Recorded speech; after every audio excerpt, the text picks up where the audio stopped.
Do you need a break? You read my mind. Come with me. Hello and welcome back to another episode of my podcast, The Break. I am your host, Father Roderick. I'm a priest and I'm a geek, and I love to share with you my passion for movies, video games, TV shows, and everything story related. So I hope you enjoy the show. We have a ton of topics to address. Sit back, relax, and let's go! And first of all, I want to give you my spoiler-free review of the first new Doctor Who in ages, at least for me, because I have not been able to catch up with Doctor Who for 2 years now, 3 years, because I was watching Doctor Who on Prime Video. They had the rights to the Doctor Who series, but in the middle of the Capaldi seasons, I think even before, well, no, actually, they went all the way to season 10, and then it stopped. There was no Doctor Who anywhere in the Netherlands. And it wasn't even available on DVD or maybe on iTunes. I don't know, but I don't like to pay so much money just to watch a TV episode. None of the streaming platforms were showing Doctor Who. I completely missed the what is it, 2 or 3 seasons with Jodie Whittaker. I was very curious to see that incarnation of the of Doctor Who as a female doctor. We know that doctors, Time Lords, can either appear as female or male. They established that before, but this is the first time that we actually had a female doctor in the TV show. But I completely missed out on those seasons. It's still not available anywhere, which baffles me. But there was great news a while ago that Disney would take over, well, not really take over the franchise, but they would have a stake in the production. They wanted to have the rights to distribute outside of the UK, because I think if you're in the UK, you still have to watch it on the Beeb. But anywhere else in the world, Disney has the rights to it. What I was hoping for was that Disney would also unlock the entire back catalog. There are, I think, about 800 Doctor Who episodes available. You could watch them if you live in the UK and you have access to the iPlayer, but most of the world has no access to the iPlayer, and there is no way to actually view those episodes. I think there are some YouTube channels that maybe kind of are in the gray circuit. They show some of those episodes. There is also, I think, a platform that shows the episodes with a lot of ads in it. But if you want to have the full experience, you need to be a UK resident. So unfortunately, that is not the case. After I'm done reviewing the first episode of the new Doctor Who, I will maybe explore some of the reasons that Disney won't have access to the back catalog. It has to do with money, of course. But let's first look at the trailer for this first episode. So it is a series of specials, and it is at the occasion of the 60th anniversary of Doctor Who. So it's quite incredible that this show has been running for 60 years. I grew up with Doctor Who. It's a totally different type of Doctor Who with Tom Baker as the Doctor. And I was watching it on a 4x3 television, but nowadays the series still uses the same ingredients as it has done from the beginning. And I was super excited to see in this new special that a lot of what made Doctor Who so relevant ever since its inception, that those elements are still in place. So let's take a look at the trailer. After a very long time,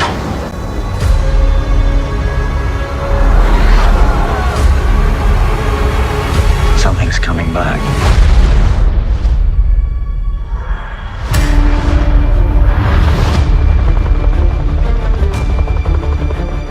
What do we do this time, Doctor? How do we fight the human race? I had to wipe her memory to save her life. Like, if she remembers me, she will die. Something entered this world. He is recognizing me. Who is he? The one who waits. I don't know if I can save your life this time. Open fire! Your fight is with me! Doctor Who original series And then we get a glimpse of the next Doctor, because the Doctor that we see in these specials is not a new Doctor. So every time there is a new incarnation of the Doctor wakes up in a different body.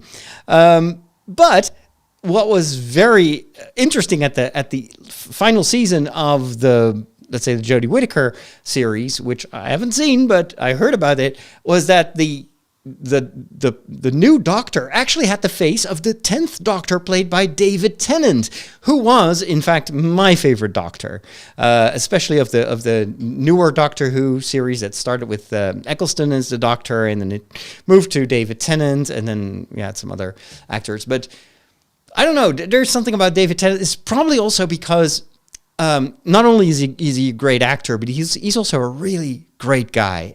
He's got a podcast. If you've never listened to it, check it out. He's a really, really nice guy, very interesting, very entertaining, very passionate about everything.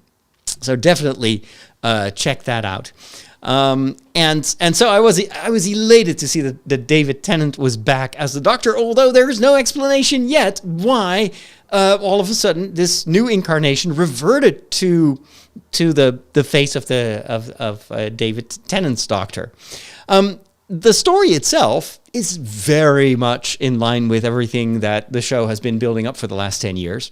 See a lot of known foes, and we get glimpses of and lots of nods and references to previous series or seasons. The biggest one, of course, is also the return of Donna, of Catherine Tate, who plays Donna, the companion of the Doctor, of David Tennant's Doctor, and I don't think she's been on TV for Doctor Who for at least 10 years, or maybe even more, maybe 15 years. And it's really wonderful to catch up on her history, on the history of her character. So she's now married. She, I think we saw that wedding in one of her final appearances. But then her memory got wiped. This is told in the trailer, so it's not really a spoiler. So she doesn't remember the Doctor.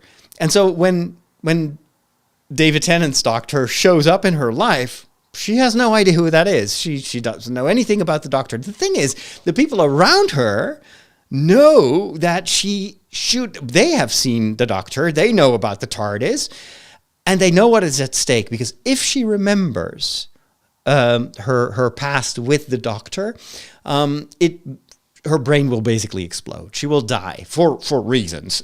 It's a little bit too complicated to explain.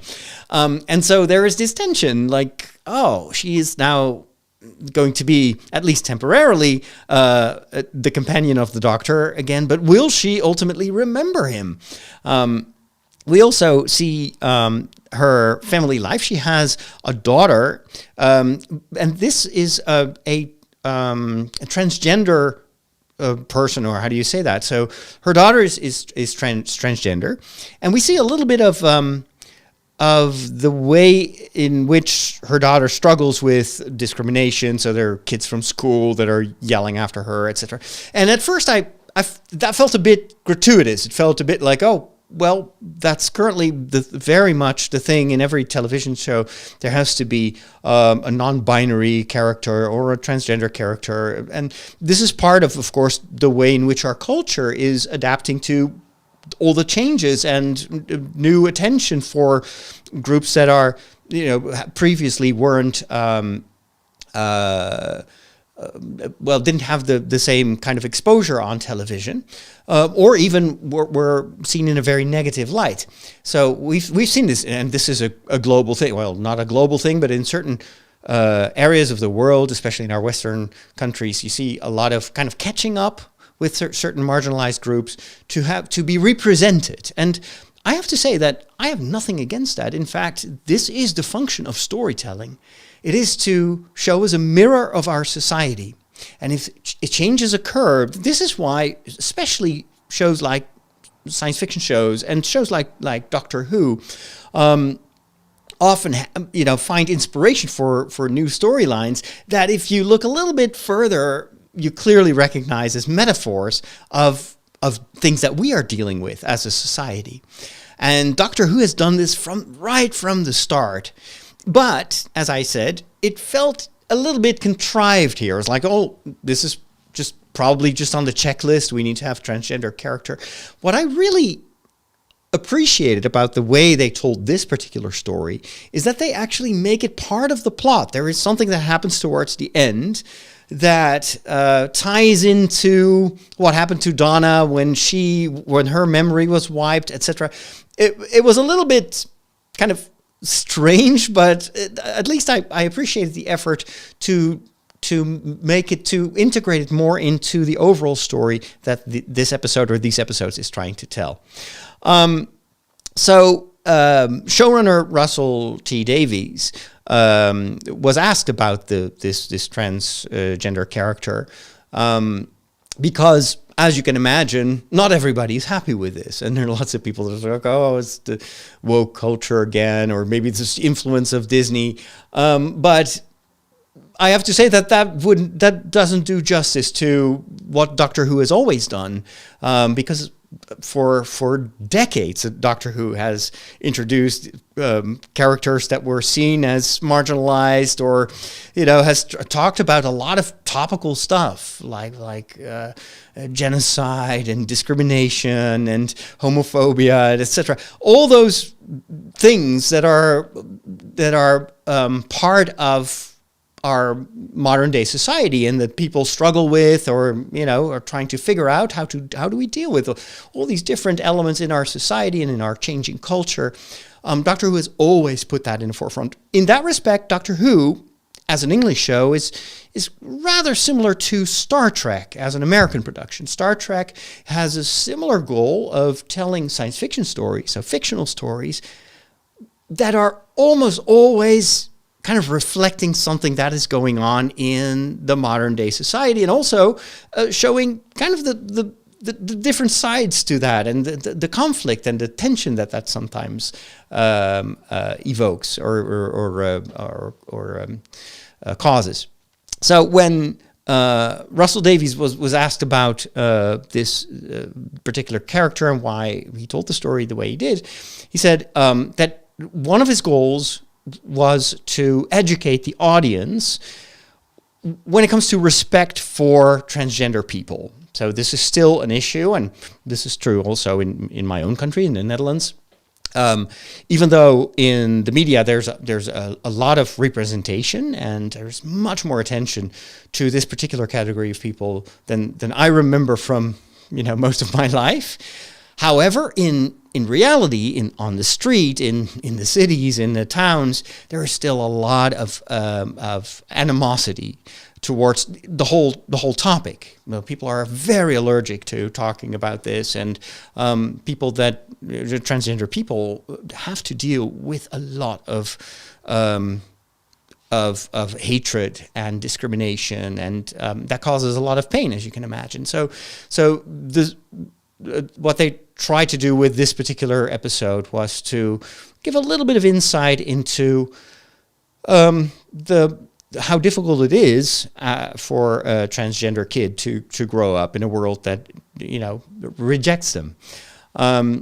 So think of that what you want, but the point that I'm trying to make is this is what stories do. This is the stories are a reflection of what's going on in our lives. If that wouldn't be the case, if we just step into a totally fictional world, there's nothing wrong with escapism, but those stories tend to become much less relevant. One of the reasons I think that both Star Trek and Doctor Who still find new audiences, and this is now spans multiple generations, is because they do this. Is because they follow the cultural developments and then mirror that in the way they tell stories. So in my opinion, this is going to be a phase. So we're like 10, 20 years from now, we're going to look back on this period of time, and we'll rewatch those movies and television series, and we'll say to each other, well, oh yeah, remember that time? Yeah, there was so much like emphasis on transgender LGTB.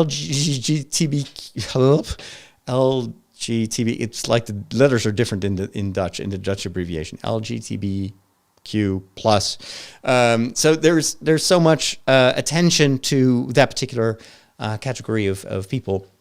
And at the time, that was part of an emancipatory phase. And, well, society is now in a different situation, or maybe all the television shows will be about something totally different. Maybe it will all be about how to live in a world that is now like 10 degrees warmer than it ever has been in the past. So I don't know. But it's interesting. It's interesting to see. And I have to say, as I said, it is part of the story, but it's not the main topic, of course. This is still feels very much like a classic Doctor Who adventure. And David Tennant has, I think, an incredible gift to radiate joy and excitement. There's something very childlike about him. And that comes in full display when he steps into the TARDIS, and the interior of the TARDIS has completely changed. Now, this is apparently a thing. The TARDIS is not just a machine, it's a living entity. And this is why after each reincarnation of the Doctor, the interior of the TARDIS becomes totally different. And it reflects something of the past, it reflects something of the personality of that particular Doctor. And so there was a scene towards the end, I won't spoil it, but where David Tennant's Doctor is discovering the new interior, and he gets so excited and he's running around. And apparently this was the actor. This was David Tennant himself who said, I should be running around here. I should be all excited and not take this for granted, because it is absolutely amazing, this set. It is probably twice as big as any interior of the TARDIS that they ever created. And this is how you can tell that there is some Disney money involved, because there's clearly an uptick in production quality and definitely in the sets. However, I was very glad to see that it still retains its quirky, very British sensitivity. Even a little bit too much, in the sense that I was wondering if I think of my American followers and people that are part of my American audience, I wonder if they get that very, very British style and the type of humor, even the language. I wonder, can you all understand the different almost dialects that are spoken there, or do you use closed captions, or I don't know. I can imagine that it's not obvious for everyone, because it's still such a quintessential British series. We're in the Netherlands a little bit more familiar because we've been watching a lot of BBC here, and most of what we were watching as kids, even on TV, if it was English, it was not from the United States, it was from England, it was from the BBC. So and I don't know, there's a certain European sensibility, I think, that is maybe easier to understand if you live in this part of the world. I don't know. I'd love to hear your thoughts, what you thought about Doctor Who, and as always, you can tell me in the comments. A long time ago, in a galaxy far, far away. This galaxy far, far away has been prepping for the next year. And it looks as if 2024 is going to be a fantastic year for Star Wars fans. Why? Because we get no less than 5 new Star Wars themed television series. This is crazy because Bob Iger, who is currently in the process of trying to fix all the problems that are plaguing the corporate side of Disney. They're losing a lot of money. Disney Plus is not generating money. It's just costing them too much. He's been announcing that one of the ways in which he tries to turn the tide is by slowing down the production. And especially of their tentpole franchises, Marvel and Star Wars, he has said that, well, maybe we've been doing too much. And I believe that every Marvel and Star Wars fan can probably agree with that. The market has been oversaturated. Now, as a Star Wars fan, I don't mind. The more Star Wars, the merrier. But as a casual Marvel fan, I've definitely felt the superhero fatigue and also the inability to catch up with everything. It feels like more and more, whenever I watch a new show, a Marvel show, I have to do so much homework. I was afraid that with Doctor Who, it would be the same, that I would have to go and rewatch all these episodes. And I don't even remember even the seasons that I've seen. And with Star Wars, you have a similar problem. When Ahsoka premiered, one of my issues was that even though I had watched Star Wars Rebels, it still felt like, and I knew that Ahsoka was in production, so I made myself watch Star Wars Rebels. But it felt like homework. I'm glad that I did, because that's how Ahsoka really spoke to me, and I could understand why the hardcore fans were so excited about the return of, at least the live-action return of a lot of their animated favorites. But I was wondering, for someone who hasn't seen these animated series, does it have the same impact? Does it have the same emotion when you see Hayden Christensen as Anakin Skywalker? Because he's not the Anakin Skywalker that we knew from the prequels. He's the Anakin Skywalker that the fans of the animated series of the Clone Wars remember, and the relationship between him and Ahsoka, that is what gives this encounter between him and Ahsoka the emotional weight. But if you have not seen that relationship, if the television series is the first introduction to the character of Ahsoka, it must be really hard. And even for me, it was like, oh man, the series feels so rushed. There are not enough episodes. They skip so much. There's so much that we haven't even seen in the animated series, and it's too much. You have to do too much work to understand it. And who has time to watch the Clone Wars? If you've not seen it when it aired, man, that takes you months to go through all these episodes. And that is if you don't watch anything else. And so this is a big problem for the franchise, because then, people will start to just give up on Marvel or Star Wars. This is what we see happening right now with the Marvels, the movie, where, people don't. It's not that it's a bad movie. I hear from almost everyone who has seen it that it's a very entertaining, fun movie. Not maybe the best that Marvel has done, but it's really entertaining. But I don't feel like I have to watch it right now. I've had my share of Marvel this year. I'll watch it when it's on Disney Plus, but I will take my time, and that of course is a big problem. Despite all that, we know that we are going to get these 5 television series of Star Wars, and maybe then after that things will start to slow down. It's also possible that some of these 5 television series will be pushed back towards 2025, because of course we'll still have to wait yet another year until we see the first theatrical release. So that's going to be 2026. So they had better also have something in store for the Star Wars fans in 2025. But on the other hand, all these productions are now completed. They're just there, so you can't wait 2 years before you start promoting it. That is also a waste of energy and resources. So what are these shows? First of all, Star Wars Skeleton Crew. This is set in the same time frame as The Mandalorian and Ahsoka, and it focuses on 4 teenagers that are trying to find their way home. They're lost in space. I don't know if it's an homage, but it's definitely the same idea. One of the major stars is Jude Law, and he's probably going to lead the kids to back home, or on their journey.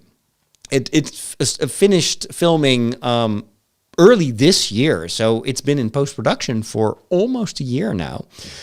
So I have no doubt that will be released next year. Then we have a second show that I'm personally the most excited about, because it will finally show us a totally different time era of the Star Wars galaxy.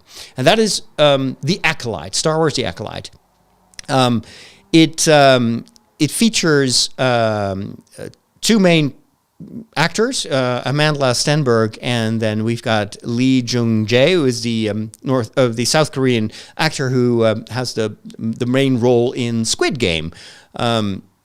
And this whole series talks it's more of like a detective type of story, where Padawan rejoins her master to solve some crimes. It's going to be a lot about the Star Wars underworld, but it takes place in the High Republic era of Star Wars, which, of course, now has a ton of books and comics that cover that era, but we've never seen anything visual beyond the comics. So I think it's very exciting that we finally get some live action. I still feel that they should have done this from the get-go. They should have started this whole High Republic part of the franchise with a movie. That would have been such a great introduction. It would have made it so much easier to step into this totally different world. It's still Star Wars, but it's such an unknown territory for most Star Wars fans. But anyway, we'll take what we get. So the Acolyte, definitely also something to look forward to. Then we have the final season of what has now become very quickly one of my favorite animated shows that Lucasfilm has ever produced, and that is The Bad Batch. It was a spin-off of the Clone Wars, but it's so charming and so funny. It really works. It's got a good underlying mythology, and I still haven't been able to figure out what exactly is going to be the big conclusion of all this. But you can feel that there is a lot that they haven't told us. It's a really good series.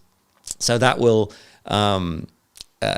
end in 2024, and then we'll also see Tales of the Jedi Season 2. This was an anthology of very short animated stories.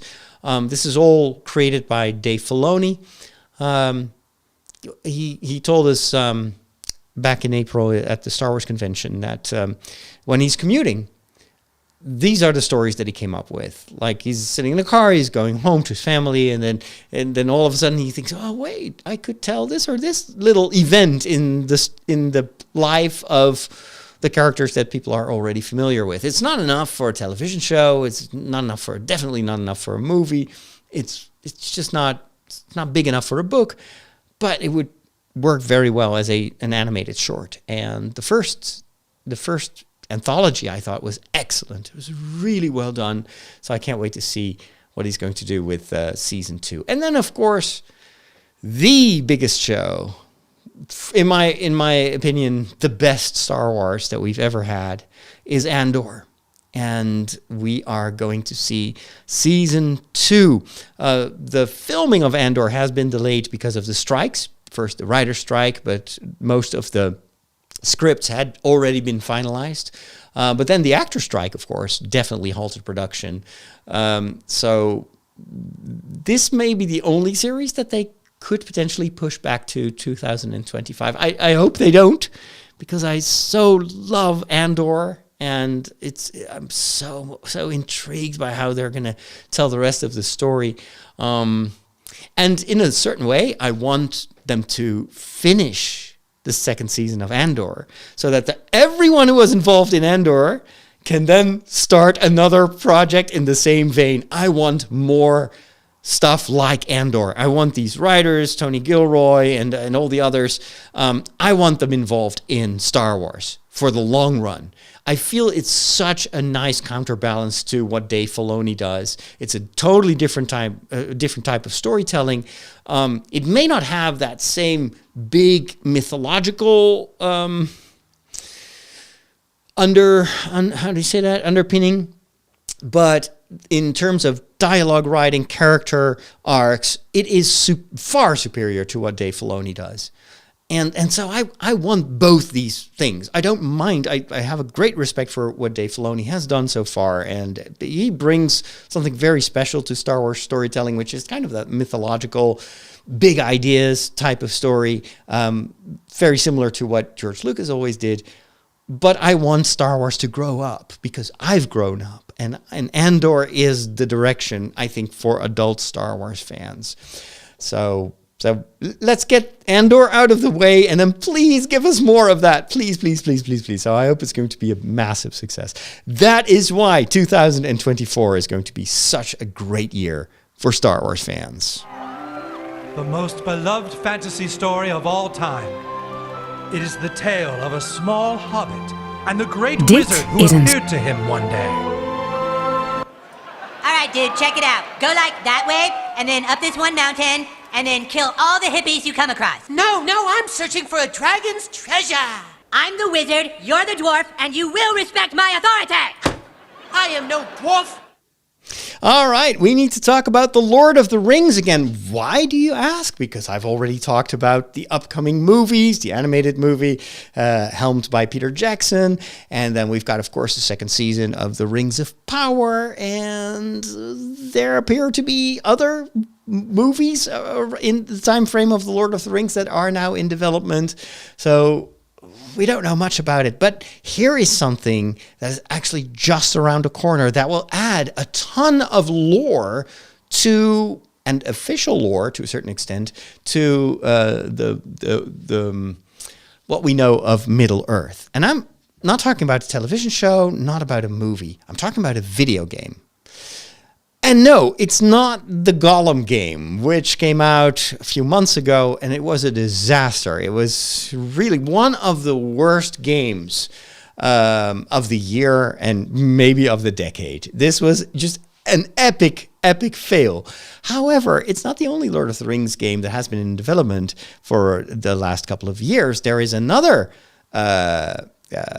game that will be launched on December the 5th. So that's next week. And what makes this game so interesting is not only that it is about the dwarves and the mines of Moria. We know the mines of Moria from The Lord of the Rings, obviously. But no, what makes this so fascinating is that it is based on what happened to Gimli and to the other dwarves and to the mines of Moria after the events of The Lord of the Rings. You know that in the appendices, Tolkien gives us a few elements, not much, but he gives us a little bit of an indication, and he also has a few, in his letters, has a little bit of information about what happened in the Fourth Age to Gimli. And this game that takes place in the mines of Moria is actually about those events. Let's first listen to the trailer and take a look at it, and then I would like to share with you what I've been able to uncover about this era that is displayed in the game. Our story is more than what hobbits and elves know. It is time we told it ourselves.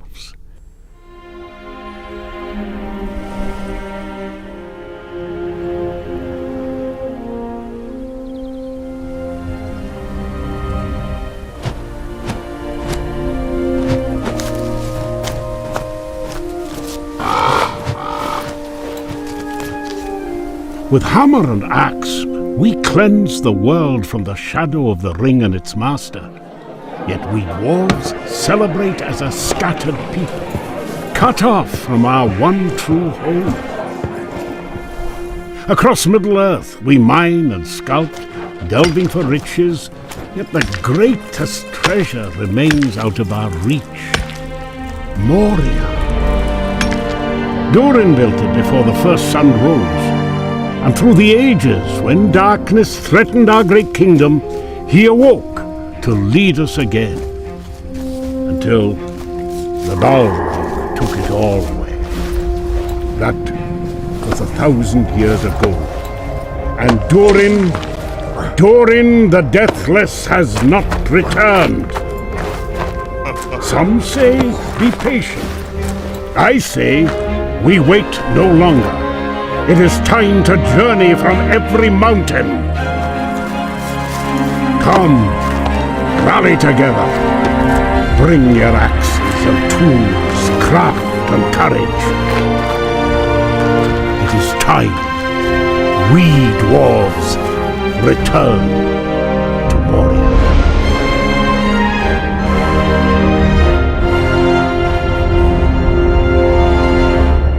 Lord of the Rings Return to Moria. And of course, you recognize that voice. It's none other than actor John Rhys Davies, who played Gimli in The Lord of the Rings. And he's been contracted to voice Gimli again, because Gimli is one of the main characters in this game, at least the story of the game, because the game, of course, features you as one of the dwarves, but Gimli is part of the story. So when I saw this trailer, and I've seen some early reviews of the game, I was wondering, like, how much of this is actually based on Tolkien itself. Now, I'm not a Tolkien scholar, as you know. I'm just a fan. I just love the world of Tolkien. I love Middle-earth, but I don't have the kind of knowledge that someone like the Tolkien professor has. So I can't really... I'm not an authority here, but what I could do was just ask ChatGPT to give me a summary of what Tolkien wrote about the Fourth Age. This is what ChatGPT told me, of course, with the caveat that that ChatGPT is based on what is available online. I used the version 4, and so that it has access to online sources, to the internet. But it could very well be that some of the descriptions of the game have been used in the compilation of this knowledge. So that would create like a bit of a loop, right? So it is like, I want to know what Tolkien actually wrote about the Fourth Age, and then it includes fictional elements, and that becomes part of the narrative. So this is a big disclaimer. Don't take this with a grain of salt. Don't rely on my information alone. But I found this fascinating. Let me just read what I discovered. So the game takes place in the Fourth Age after the events of The Lord of the Rings. The game, by the way, is a bit of a survival game inside the mines of Moria. You have to fight your way through all these caverns, and there are lots of goblins and monsters, of course, that are trying to kill you, and you have to work on rebuilding the mines of Moria. So what's the background of this? Tolkien himself wrote very little about Gimli and the dwarves in the Fourth Age.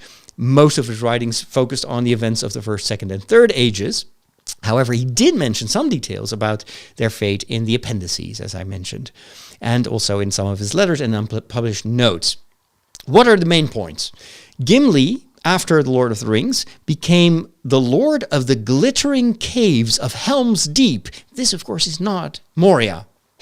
There were caves apparently around Helm's Deep, where you have the big battle that we know from Lord of the Rings. But he goes there and with his followers and makes a lot of improvements to the caverns around under Helm's Deep, you could say. He also befriends the Ents of Fangorn forest, and he helps them to replant the trees that Saruman has cut down in order to build his war machines. He maintains his friendship with Legolas, and they often visit each other. Gimli also had a great desire to reclaim Moria, the ancient kingdom of his ancestors, which had been overrun by orcs and a Balrog in the Third Age. Now, of course, Gandalf got rid of the Balrog, and this is one of the reasons that Gimli wants to go back to the mines of Moria and reclaim it. Now, this, the reclamation of the mines of Moria is definitely part of what Tolkien intended to happen. I'm just not sure if Gimli, it feels like they compressed the time a little bit. So I'm not sure if Gimli was involved in this process. But the reclamation of the mines of Moria and also their restoration is definitely part of what the canon writings of Tolkien. So he then goes back to Moria, and even before the War of the Ring, some of the dwarves had already tried to reclaim Moria. So it feels like to him like this is my destiny. As a dwarf, I need to restore what is ours. He then gathers many dwarves from different clans and regions, which we also see in the trailer for the game, and sends out a call for them to join him in his quest to restore Moria to its former splendor. He's then joined by Durin the Seventh, the last of the line of Durin, who became the king of Khazad-dûm. Now, this is also interesting because apparently this is a bit of a rebirth of Durin in one of his successors, but it's actually the soul or the heart of the original Durin, the original king of Khazad-dûm. I'm very curious to see how they tell that story in the game. Now, together, Gimli and Durin lead a great expedition to Moria, and they face many dangers and hardships, but also discover, of course, many treasures and secrets of their ancient heritage. They clear out the orcs and all the other foul creatures that infested the mines, and they restore the halls and chambers that had been ruined by time and war. They also rekindle the friendship with the elves of Lothlorien, who live just across the river Celebrant, and trade with them goods and crafts. Gimli and Durin succeed in making Moria a prosperous and powerful realm again, and the dwarves enjoy a golden age of peace and wealth. They also reconnect with the other dwarven kingdoms of Erebor, the Iron Hills, and the Glittering Caves, and form a strong alliance among them. Gimli became a legend among his people and was revered as the greatest dwarf of his age. He lived a long and happy life, and when he was old, he sailed with Legolas to the Undying Lands, where he was the only dwarf ever to be allowed to enter. He left behind a great legacy of courage, wisdom, and friendship, and his deeds were remembered and sung by the dwarves for many generations. So the songs apparently are also part of the game. Every once in a while, the dwarves will get drunk and they will sing songs, which I think is very cool, because if you read The Lord of the Rings, this is one of the big differences with the movies, there are songs like in every chapter. They really toned that down for the movies, but here in the game, there are lots and lots of songs. So that's pretty cool. So the game itself gets mixed reviews. Some people are especially casual players that have been able to preview the game are very excited about it. They love it. More experienced gamers are a bit disappointed, because it's basically just a survival game in the world of Tolkien. And even though they appreciate the lore, they say that the actual survival game and the fighting is pretty mediocre. There are lots of games that do exactly the same thing, but a lot better.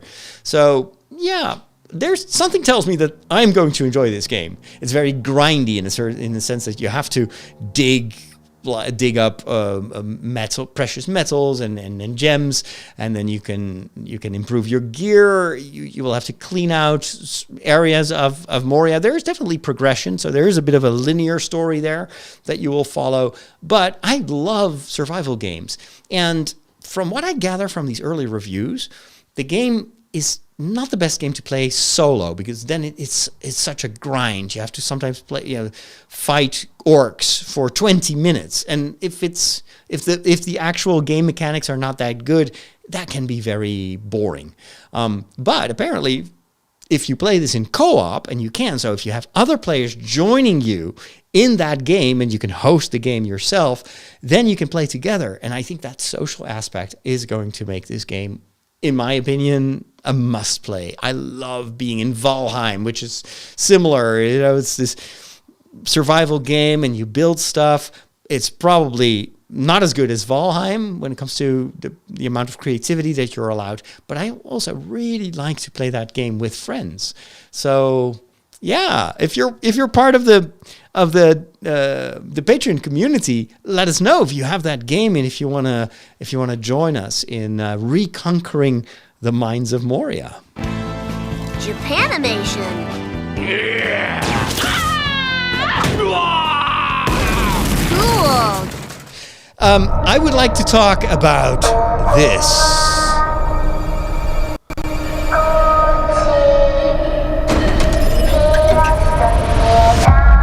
Attention players. You will now compete for our biggest cash prize in reality show history.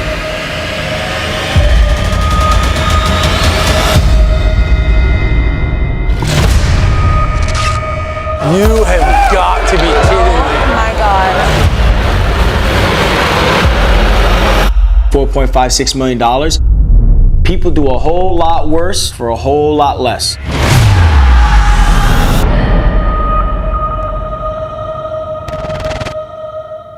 This is the teaser trailer for Squid Game, The Challenge, which is based on the hit series that was published by Netflix. It was bought by Netflix from a South Korean production company. And this was one of the biggest successes of 2022, I think it was last year. I've been mesmerized. I've been hooked on that series. And it's very much like a cross between anime, the world of anime, and the world of video games, and maybe also a bit of the Matrix in there, and reality TV. So the show itself is a story about a number of people that are invited to join in a game where they can win this incredible amount of money, but it's going to be a literal game of the last man standing. Of all the hundreds of people that partake in this game, only one person will be alive at the end. So all the other people are going to die. There is also a moral conclusion to that story, which is very critical of the whole concept of the game. And there is a message that elevates it above just a horror type of series. And it is very violent. There's a lot. It's very shocking sometimes, but at the same time riveting. It's incredibly well produced, and just the whole concept. It's like Hunger Games in overdrive. So I was very surprised to learn that Netflix was working on a reality TV kind of like spin-off of Squid Games by turning it into a real game with real participants. And so they went out and recruited hundreds of players, locked them up in a facility, probably a big studio, and they had to compete in the same games, sometimes exactly the same ones you see in the television series, and sometimes they invented new games. And it's all about the last man or woman standing. Of course, they're not going to kill off the actual participants. Instead, everyone who participates in the games has been rigged with an explosive device that spreads ink over your clothes. So this is actually very common technology in a lot of the more expensive fashion stores, for instance. They put this on the clothes. So if you walk out without paying and you pass the detection system, the ink will explode, and thereby rendering the entire vestment or whatever or dress unusable.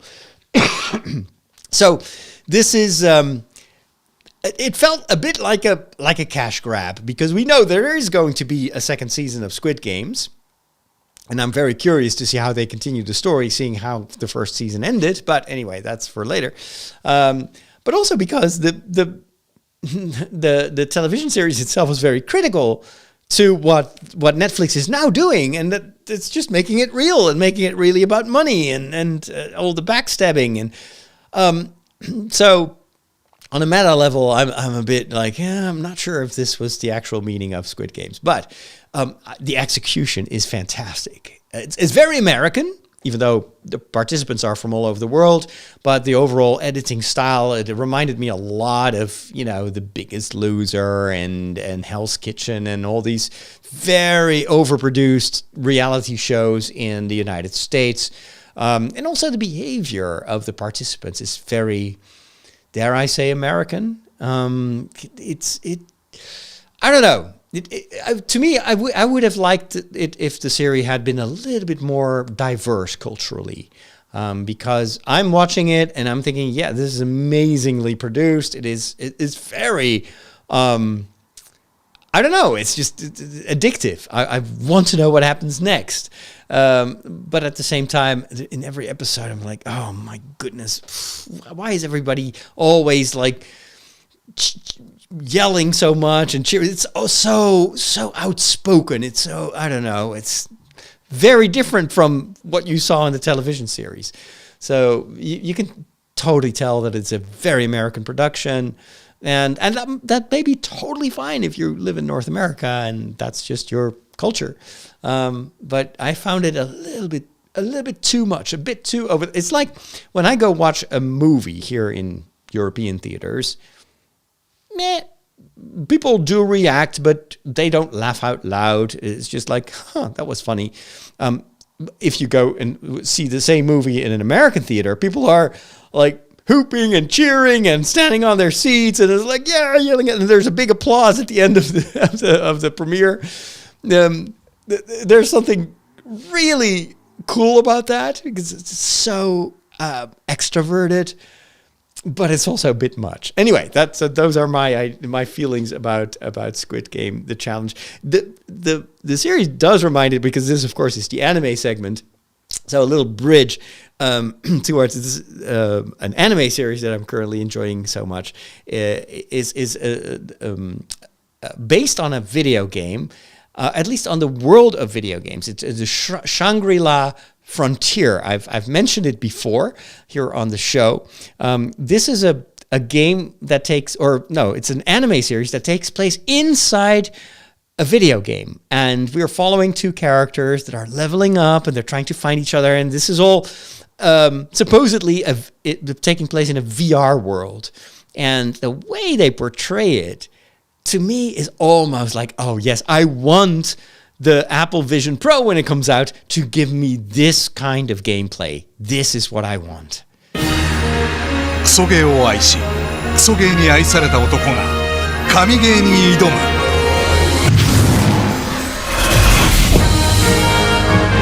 ゲームに本気になる。大いに結構だろ。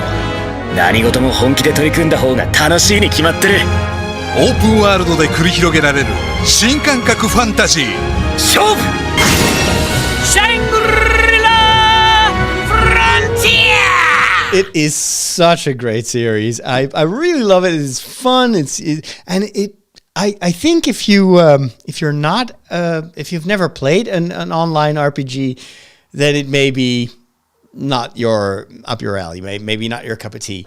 But for me, as someone who has been playing these games for more than a decade now, this is for me perfect escapism. I love this series. And with that, it is time to wrap things up, at least for all my listeners that are currently not yet part of my Patreon community. As you know, I record a special extra long version of every podcast, a premium version, if you will, for my patrons. And it's so simple to get access to it. You go to patreon.com/FatherRoderick and sign up for the lowest tier. It's $2.50 per month. So that is like 40 cents a week. In return, you get access to a private podcast feed that you can then put into any podcast app that you use. It can be Apple Podcasts or Pocket Casts or, all these other apps. And it will then automatically every week download the premium version of this show, which is much longer and in which I give you a little bit more insight in, my life behind the scenes. We'll talk about Lego, cooking, technology, and so much more. So it's my way to thank my patrons, because without them, I won't be able to continue my work. And I am really hoping that you, if you're not yet a patron, will become one. So if you want me to do more of this kind of content and get access to the premium feed, check it out. And we'll talk soon. God bless.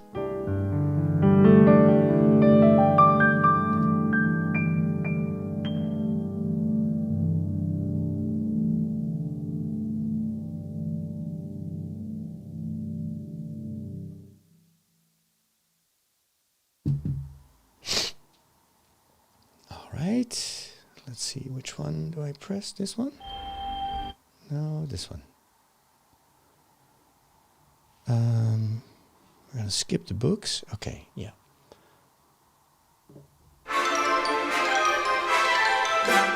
I need help. You need a teacher. I can't teach you. Maybe the internet has the information I need. You know what I learned from the internet? I understand that you learned a few new things. There really is so much to learn. You have now access to the premium part of the show. So thank you so much for being a patron and being part of my awesome Patreon community. I love you all. And I am so eager to share with you all the stuff that I've discovered this week on the internet. And there's a lot there.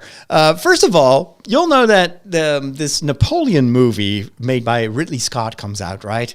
And it's already very controversial because historians are criticizing it for being too much fiction and not enough history. Other people love it because it's Ridley Scott, so it's a it's a fantastic production. The production value is amazing. The actors are amazing. It looks amazing. So I'm definitely going to watch it. But here is what I discovered about this movie. And as a result of this little inquiry, also discovered about Egyptian archaeology. I found this this creator on TikTok and she is specialized in archaeology and in Egyptian archaeology.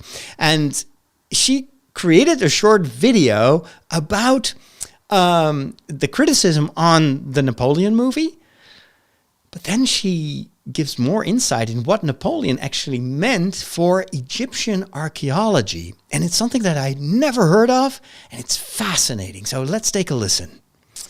Let's see if it plays here. It's always a bit tricky. I have to turn on the sound. Let's see.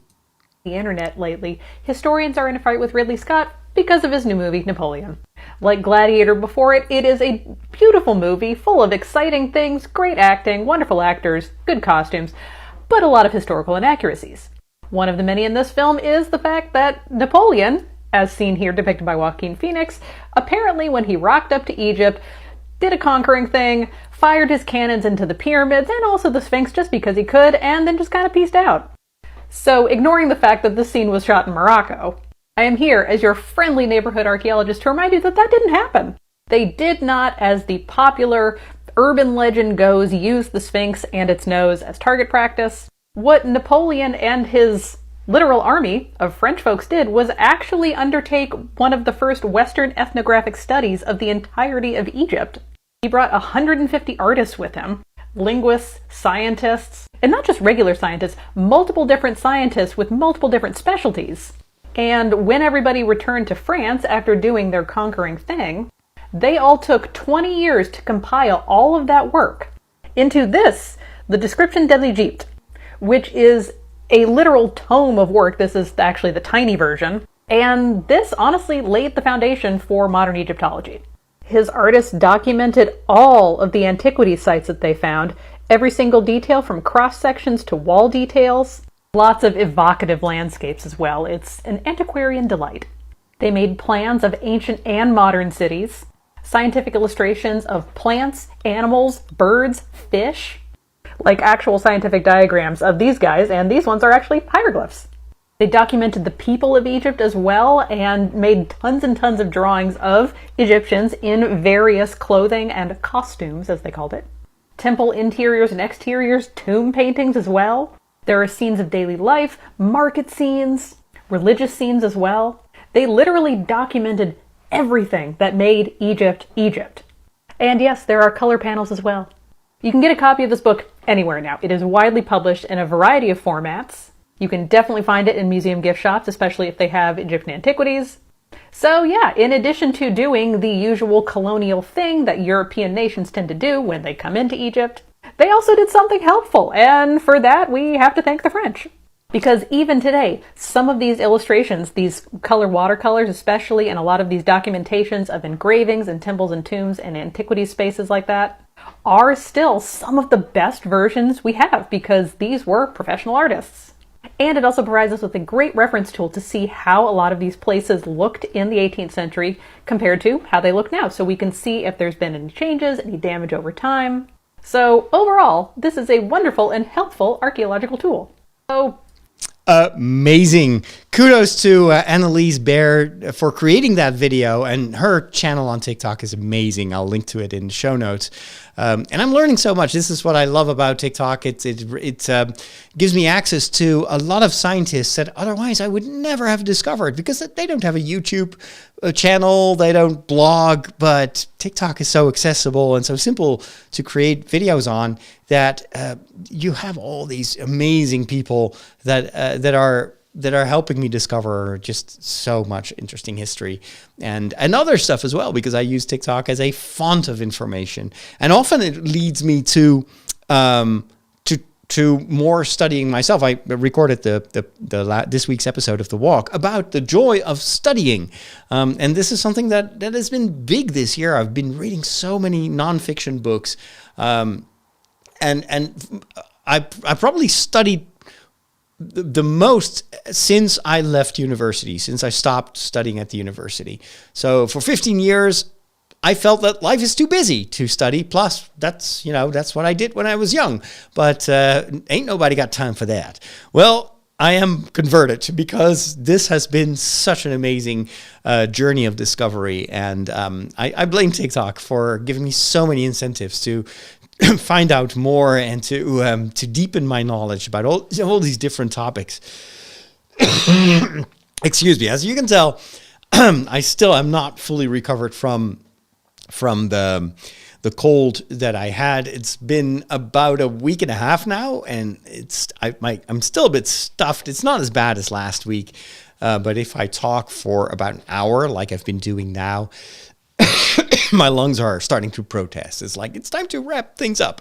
But I don't want to wrap up yet because I also want to talk about the Apple Vision Pro. You know that I am super excited about the future of VR and AR. And I was blown away by the demo that Apple gave of the Vision Pro, even though I felt that this is just going to be almost a prototype. And I'm pretty convinced that anyone who will buy the Apple Vision Pro for $3,500 will very much feel frustrated when the year after a much better version will come out. Lighter, faster, more battery power, and cheaper, probably cheaper. And they're very expensive. Headset will already be obsolete after a year. But hey, this is the price you pay if you want to enter the Apple reality. And I think that this is maybe one of the reasons that Apple is very conservative when it comes to the launch of this product. This is not going to be the next Apple Watch. This is not going to be the Apple phone, the iPhone. The release is extremely limited, and I think they will sell out because there are so many people that are eager to discover this technology. But at the same time, I think that they're deliberately downplaying the launch because they know that this technology is going to prove very rapidly over the course of the next, let's say, 5 years. I give 5 years, and then everybody will want to have an Apple Vision Pro. Even the people that are very skeptical now, like, oh, I will never wear glasses like that. Yeah, that's what we all said when all the mobile phones started to spread. And I was one of those people that were holding out. Like, I don't want a mobile phone. Why would I need a mobile phone?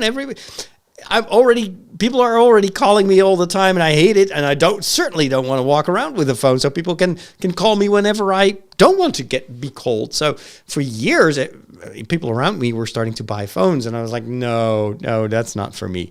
And ultimately, of course, my phone is everything right now. It's my biggest tool. I use it for everything, even the podcast that I'm streaming, the camera that I use is my phone, and it's on this magnetic holder on top of my monitor, and it looks better than any DSLR that I've used in the past to do these live streams.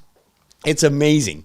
I've just installed, by the way, since we're already on the topic of Apple, just earlier today after lunch, I installed the new beta, this iOS 17.2 beta 4. And I know this will come out officially, like the real upgrade will be there around, I think, halfway through December. So in 2 weeks from now, a little more than 2 weeks. But I couldn't wait anymore because I want to try out the 3D function. So I now have the ability to film. I had to actually activate it in the settings, but I can now film in 3D. 30 frames per second, 1080p, so it's still relatively low quality. And I'm sure that the next phone will be able to do 4K in 3D. But, oh well, that's just the way things go. But I am so eager to start experimenting with this because I feel that 3D video, as I said last week, it's going to be one of the killer apps.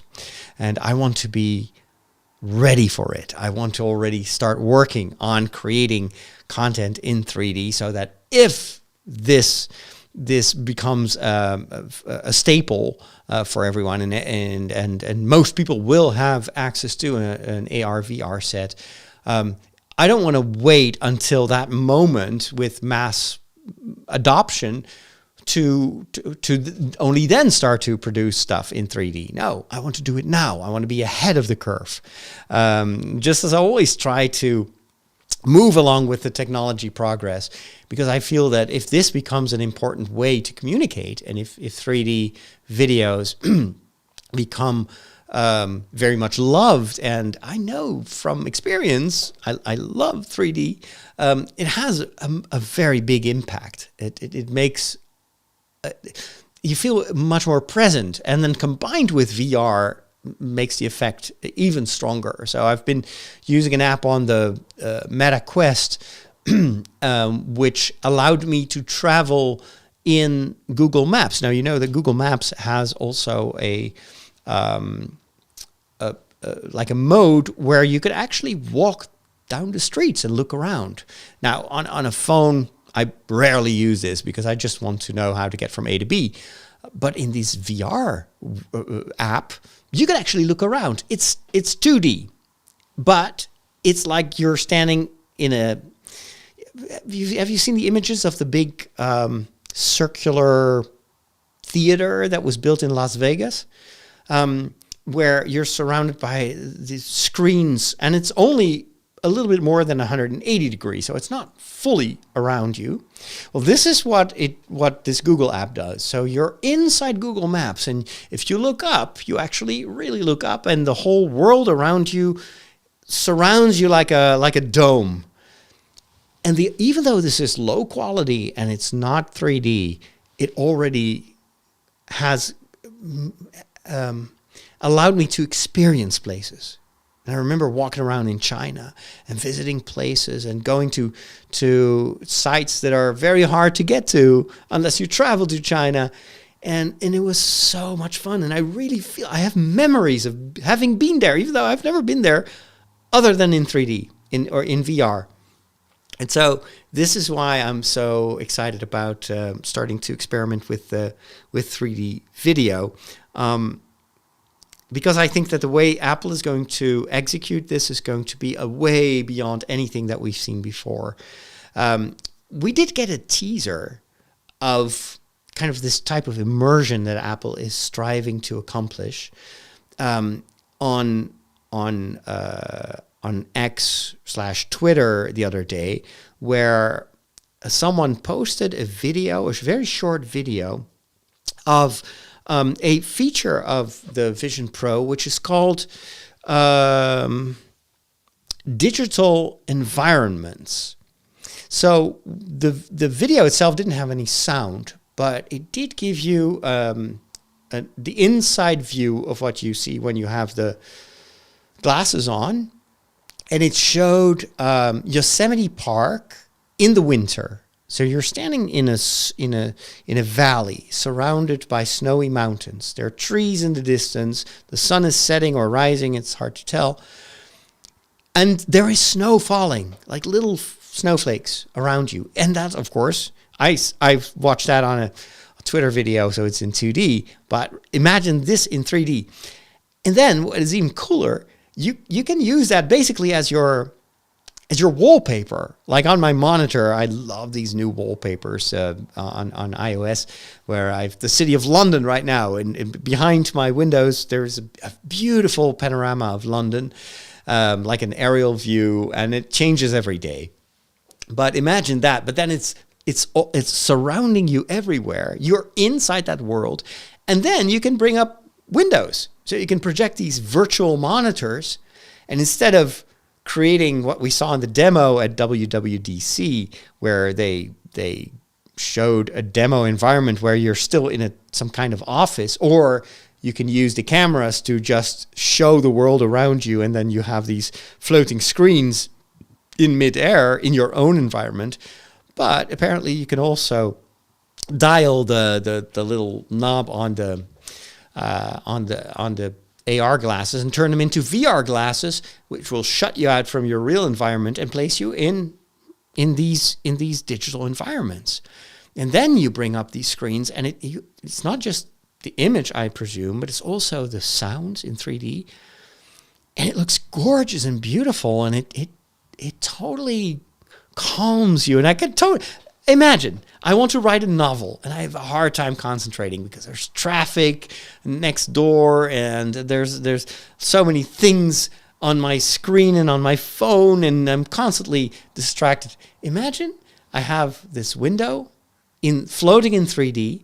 I'm using my keyboard because I can type blind, but I assume there's also a way to see your keyboard in VR. And I want to write a novel, but I'm in Yosemite Park and it's snowing. And I hear the sounds and nothing but these sounds.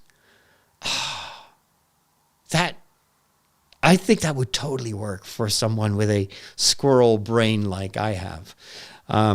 So I saw that and I was like, this is genius. This is typically Apple. The Meta Quest does have a function like that where you can enter a virtual world, but it's just a demo. It's not a place where you can actually do something.